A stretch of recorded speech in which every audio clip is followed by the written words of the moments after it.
यीशु ने पूछा, क्या तू चंगा होना चाहता है? 7 वचन पढ़ो। क्या जवाब देता है यीशु?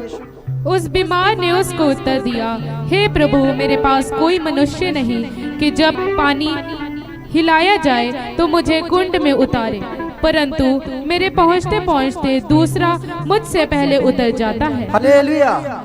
यीशु मसीह से बात कर रहा है। प्रभुआ का प्रभु जो स्वर्ग को खोल देता है वो इसके आगे खड़ा है और वो पूछ रहा है, बता तुझे क्या चाहिए। लेकिन हालेलुया, सुनो ध्यान से, इसने क्या कहा? इसने अपनी कमजोरी बता रहा है। प्रभु जी, मेरे पास कोई आदमी नहीं है, मुझे कौन इसमें से उतारेगा? मेरे उतरने से पहले कोई उतर जाता है। जब बेचारा पान मेहर का इंतजाम कर रहा है कि शायद यीशु मेरे पर तरस खा ले, यही मुझे उतार दे कुंड में। हालेलुया। आगे वचन पढ़ेंगे। यीशु ने उससे कहा, उठ, अपनी खाट उठा और चल फिर। वह मनुष्य तुरंत चंगा हो गया और अपनी खाट उठाकर चलने फिरने लगा। हालेलुया। यीशु ने भी कोई जवाब नहीं दिया, सिर्फ उसको यही कहा, उठ, उठाए अपनी खाट और चला जा जहां से। बोलो हालेलुया। जहां एक बहुत बड़ी बात हुई है, इसने यीशु की आवाज को सुना है और आगे से कोई किंतु प्रिंतु नहीं किया।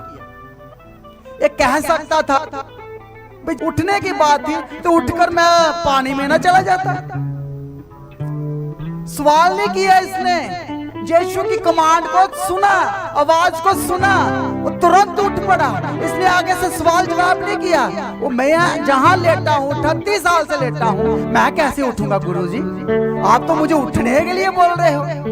पर जहां उसने यीशु की आवाज को सुना ध्यान से और उठ खड़ा हुआ, बोला हालेलुया। बहुत लोगों की नजरें इंसानों के ऊपर लगी रहती हैं। मेरी अप्रोच होती तो ये जॉब मेरे पास होती, मेरी अप्रोच होती तो वो प्रमोशन मेरी होती। मेरी कोई अप्रोच ही नहीं है। बेचारापन, नजरें इंसानों के ऊपर। वो होता तो कुछ हो सकता था मेरा, वो मदद कर देता तो मेरा काम हो जाना था।